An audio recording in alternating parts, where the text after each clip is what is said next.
ERi-TV news broadcast crew and I, Delayed Sahaya, are now ready for your daily news briefing at 10:30 local time. But first, let us catch up with the major headlines.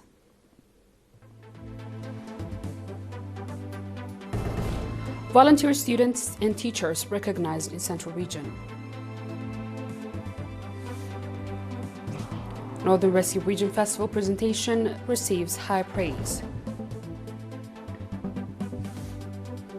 Chinese Foreign Minister Wang meets British Foreign Secretary in Manila, Philippines.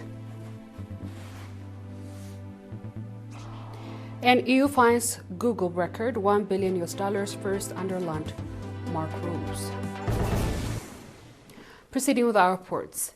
An appreciation ceremony was held on 22nd July to recognize volunteer students and teachers who participated in the summer educational support program organized by the First Round National Service Cooperative Association in cooperation with the Ministry of Education branch in the Central Region. Mr. Jamal Saleh, chairman of the association, said that the initiative aimed at encouraging students and teachers who have demonstrated strong academic performance and commitment. He noted that enrollment in the summer educational support program has increased from about 400 students in 2022 to more than 20,000. The curriculum has also expanded from mathematics and English to include mother tongue and citizenship education.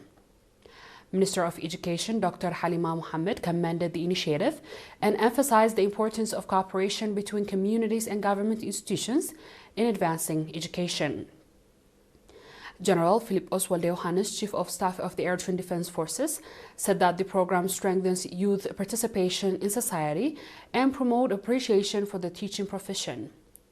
The program, conducted under the theme Give Freely, What We Receive Freely, is implemented in 7 subzones of the Central Region.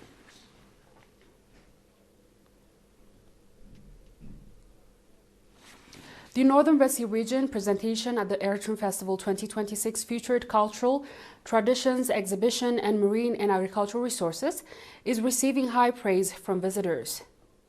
Mr. Suleiman Yusuf, chairman of the Cultural Committee, said that 16 displays highlighting the culture, heritage, tradition, music in the region and ethnic groups are being presented. Mr. Saeed Saleh, chairman of the Exhibition Committee, noted that displays feature the region's marine and agricultural resources, tourism potential, wildlife and historic buildings of Massawa. Mr. Tahlawaini Nagasi, a member of the Oral Tradition Committee, said that the program includes poetry and storytelling reflecting maritime activities, herding, farming and other traditional practices. Committee members Mr. Jamal Nur Ahmad and Ms. Rayat Osman added traditional houses and social customs of the Tigre, Afar, Saho and Rashida ethnic groups are also being displayed.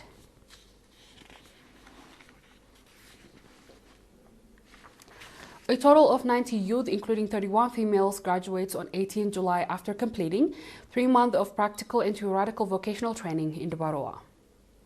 The training covered computer technology, general electronics, video editing, photography and videography, solar energy and installation, and electrical wiring.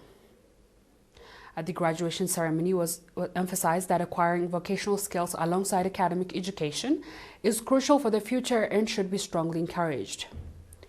The graduates were also advised to further enhance their skills through practical work.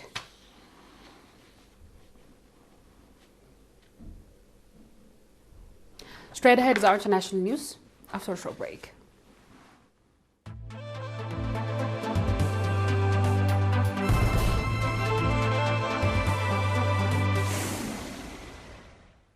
Welcome back. Chinese Foreign Minister Wang Yi on Thursday called on Britain to provide Chinese companies operating in the country with a fair, equitable and non-discriminatory business environment and avoid imposing security application and economic and trade issues. Wang, also a member of the political bureau of the Communist Party of China's Central Committee, made the remark during his meeting with British Foreign Secretary Ed Miliband in Manila, Philippines. China and Britain, both as major countries and permanent members of the United Nations Security Council, share a relationship that transcends the bilateral scope and carries global significance, Wang said. China takes note of the new UK government's stated commitment to maintain continuity and stability of this policy towards China and hope that Britain will adhere to the One China principle and uphold the political foundation of bilateral relations, he noted. Britain is ready to enhance its exchange and all level to China, broaden cooperation areas such as climate change, and strengthen communication and coordination in the multilateral platform, so as such push a long-term, sound and stable development bilateral relations, he said. The two sides also exchanged views on the international and regional issues, including the situation in the Middle East and the Gulf region. Now let's report. Alphabet's Google was fined a total of $1 billion on Thursday for flouting European Union rules aimed at reining the power of the big tech, the European Commission said. However, the US tech giant is likely to avoid fresh fines as UN regulatory lauded a good progress in its ongoing effort to comply with the landmark legislation. The fine underscored Europe's determination to prevent big tech companies from prevailing rival defying the US criticism and retaliatory tariff threats, and Google, has 60 days to comply with the Commission's order to treat rivals in a fair and non-discriminatory manner to allow app developers and to steer users away from its app store.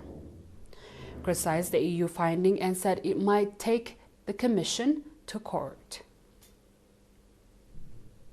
Dear viewers, we've come to the end of tonight's news. Let's have a quick recap of the headlines. Volunteer students and teachers recognized in the Central Region. Northern Brazil Region Festival presentation receives high praises. Chinese Foreign Minister Wang meet British Foreign Secretary in Manila, Philippines. And EU fines Google record $1 billion under the landmark rules. And that was the news from ERi-TV Studios. This has been the Let's High reporting. Thanks for watching and have a good night.